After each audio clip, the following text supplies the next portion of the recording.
Hello students, इस video में हम संपूर्ण भूगोल के सामान्य ज्ञान के क्वेश्चंस को समझने वाले हैं जो आपके यूजीएटी एवं पीजीएटी सभी कोर्सेज के लिए मोस्ट इंपॉर्टेंट होने वाले हैं एंट्रेंस एग्जामिनेशंस के पॉइंट ऑफ व्यू से।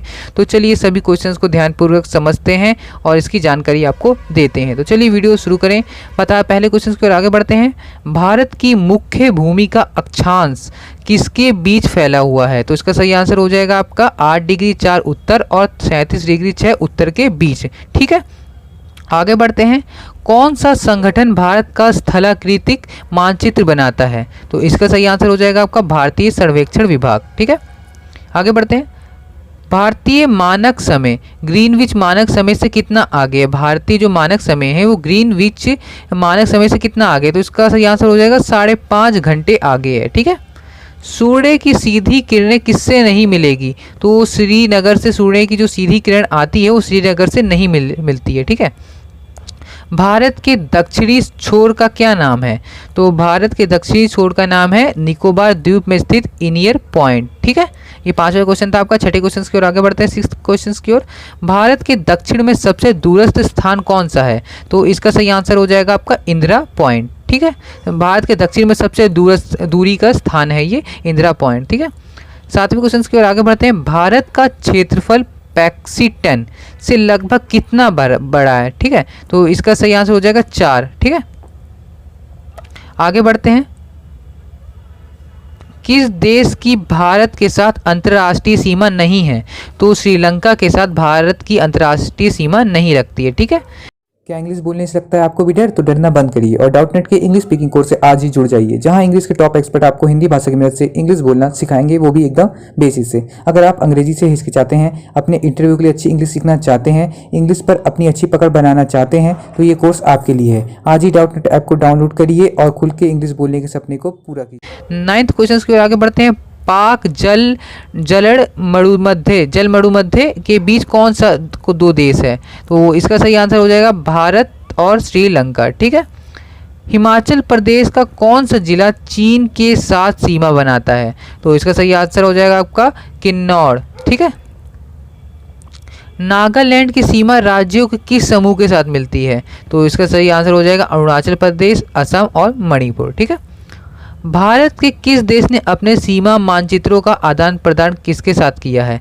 तो बांग्लादेश के साथ किया है। ठीक है, भारत में 9 तटीय राज्य हैं, लेकिन आधे से अधिक समुद्री नमक का उत्पादन गुजरात के तट से होता है, क्योंकि कम वर्षा और सापेक्ष आर्द्रता नमक उत्पादन के लिए आदर्श होती है। तो इसका सही आंसर है समुद्री जल का वाष्पीकरण। ठीक है, आगे बढ़ते हैं। भारत के पूर्वी और पश्चिमी तटों पर किस राज्य की भूमि है? तो इसका सही आंसर हो जाएगा पुदुचेरी की। ठीक है, भारत के किस राज्य का क्षेत्रफल सबसे अधिक है? तो इसका सही आंसर हो जाएगा राजस्थान। ठीक है, भारत की तट रेखा की लंबाई कितनी है? तो इसका सही आंसर हो जाएगा आपका 7516.6 किलोमीटर। लक्षद्वीप में कितने द्वीप है? तो लक्षद्वीप में आपके टोटल 36 द्वीप हैं।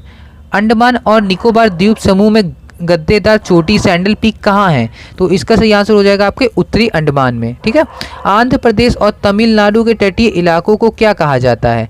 तो आंध्र प्रदेश और तमिलनाडु के तटीय इलाकों को कोरोमंडल तट कहा जाता है। ठीक है, यह कोंकण तट से कितनी दूर है? दमन से गोवा। ठीक है, इतनी दूर है। आगे बढ़ते हैं। भारत का कौन सा केंद्र शासित प्रदेश ऐसा है कि इसके 4 जिले हैं, लेकिन इसके किसी भी जिले की सीमा इसके किसी भी अन्य जिले की सीमा से नहीं लगती है? तो इसका सही आंसर हो जाएगा आपका पुडुचेरी। ठीक है, झीलों के अध्ययन को क्या कहा जाता है? तो झीलों के अध्ययन को लिम्नोलॉजी कहा जाता है। अगर झीलों का अध्ययन आप करते हैं तो आपको लिम्नोलॉजी कहा जाएगा। इसके झीलों के अध्ययन को लिम्नोलॉजी कहा जाता है। कुल्लू घाटी किसके बीच स्थित है? तो कुल्लू घाटी स्थित है आपके धौलाधार और पीर पंजाली के बीच में। ठीक है, पिपली घाट दर्रे के किस पहाड़ी भाग में है? पिपली घाट दर्रे अरावली की पहाड़ी भाग में स्थित है। ठीक है, किस हिमालयी चोटी को सागर माथा भी कहा जाता है? तो माउंट एवरेस्ट को सागर माथा भी कहा जाता है। बहुत इंपॉर्टेंट क्वेश्चन है।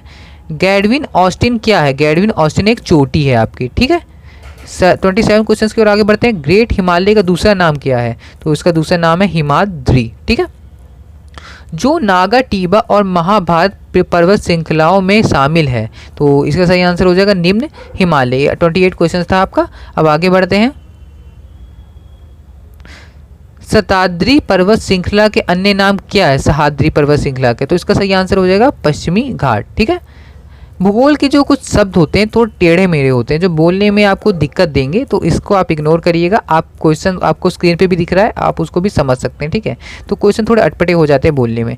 तो आगे बढ़ते हैं। भारत का सबसे ऊंचा पठार कौन सा है? तो भारत का सबसे ऊंचा पठार है आपका लद्दाख का पठार। ठीक है। प्रायद्वीपीय भारत की सबसे ऊंची पर्वत चोटी है। तो इसका सही आंसर हो जाएगा अनाई मुड़ी। ठीक है। भारत का सबसे ऊंचा पठार तो आपने जान ही लिया, लद्दाख का पठार है। सबसे मोस्ट इंपॉर्टेंट क्वेश्चन है। ठीक है। सतपुड़ा की रानी किस हिल स्टेशन को कहा जाता है? तो इसका सही आंसर है पचमढ़ी को, जो मध्य प्रदेश में है, उसे सतपुड़ा की रानी के नाम से जाना जाता है। ठीक है। लोकतक एक क्या है? लोकतक एक आपकी झील है। ठीक है। सबसे बड़ी मानव निर्मित झील कौन सी है? तो सबसे बड़ी मानव निर्मित झील है आपकी गोविंद सागर। ठीक है। शिव समुद्रम जल प्रपात किस नदी के मार्ग में पाया जाता है? तो इसका सही आंसर है आपका कावेरी। ठीक है। शिव समुद्रम जल प्राप्त आपके कावेरी नदी के मार्ग में पाया जाता है। ठीक है। बालटोड़ा हिमनद कहाँ स्थित है? तो बालटोड़ा हिमनद आपका स्थित है काराकोरम पर्वतमाला में। ठीक है। आगे बढ़ते हैं।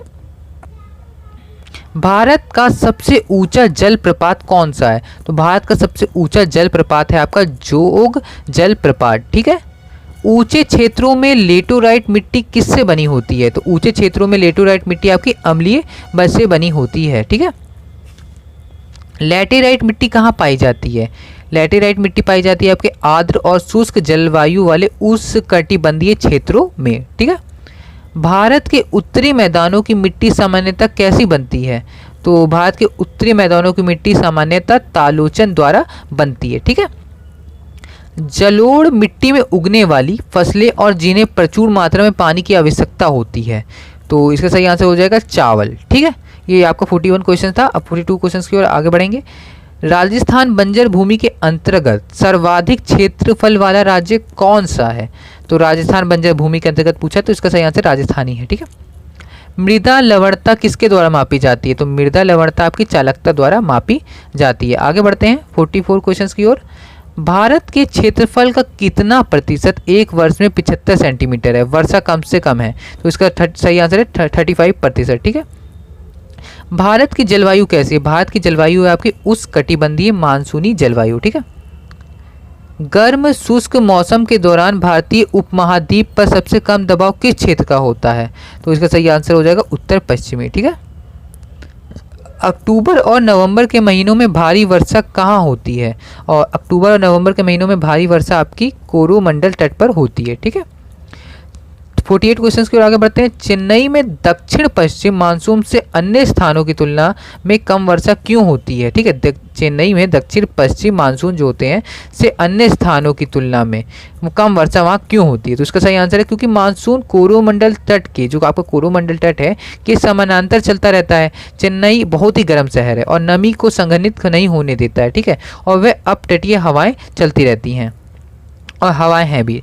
गुवाहाटी से चंडीगढ़ तक मानसूनी बारिश का क्या रुख होता है? 49 क्वेश्चन है। गुवाहाटी से चंडीगढ़ तक मानसूनी बारिश का क्या रुख है? तो इसका सही आंसर है हॉर्स एंड ट्रेड एक वर्ष में। ठीक है। गुवाहाटी से चंडीगढ़ तक मानसूनी बारिश का ये रुख होता है हॉर्स एंड ट्रेड एंड एक वर्ष में। ठीक है। Horse and trade. 50 सेंटीमीटर से कम वर्षा वाला क्षेत्र कौन सा है? 50 सेंटीमीटर से कम वर्षा वाला क्षेत्र लेह लद्दाख है। ठीक है। कभी कभी आपसे ये भी क्वेश्चन पूछ लिया जाता है सबसे अधिक वर्षा किस राज्य में होती है? तो इसका आप बता सकते हैं मासिन राम, ऐसे है आपका कुछ जहाँ पे होती है। ठीक है। आगे बढ़ते हैं। दो नदियों के बीच उपजाऊ भूमि क्या कहलाती है? तो दो नदियों के बीच उपजाऊ भूमि आपकी कहलाती है दोआब। ठीक है। भारतीय प्रायद्वीप की सबसे लंबी नदी कौन सी है? भारतीय प्रायद्वीप की सबसे लंबी नदी है आपकी गोदावरी नदी। ठीक है। किस नदी को दक्षिण गंगा कहा जाता है? तो गोदावरी नदी को दक्षिणी गंगा कहा जाता है। ठीक है। किस नदी का उद्गम भारत से बाहर है? उद्गम स्थल भारत से बाहर है, तो ब्रह्मपुत्र नदी का। ठीक है। सिंधु नदी किस पर्वत श्रेणी से निकलती है? सिंधु नदी आपकी कैलाश पर्वत श्रेणी से निकलती है। ठीक है। भारत में कौन सी नदी विभ्रंश घाटी में बहती है? तो नर्मदा, ताप्ती और दामोदर नदी। ठीक है। बंगाल का शोक किस नदी को कहते हैं? ये भी बहुत इंपॉर्टेंट क्वेश्चन है। तो दामोदर नदी को बंगाल का शोक भी कहते हैं। भागीरथी और अलकनंदा का संगम कहाँ होता है? भागीरथी और अलकनंदा का संगम आपका देवप्रयाग में होता है, जो आपके इलाहाबाद ही है। ठीक है।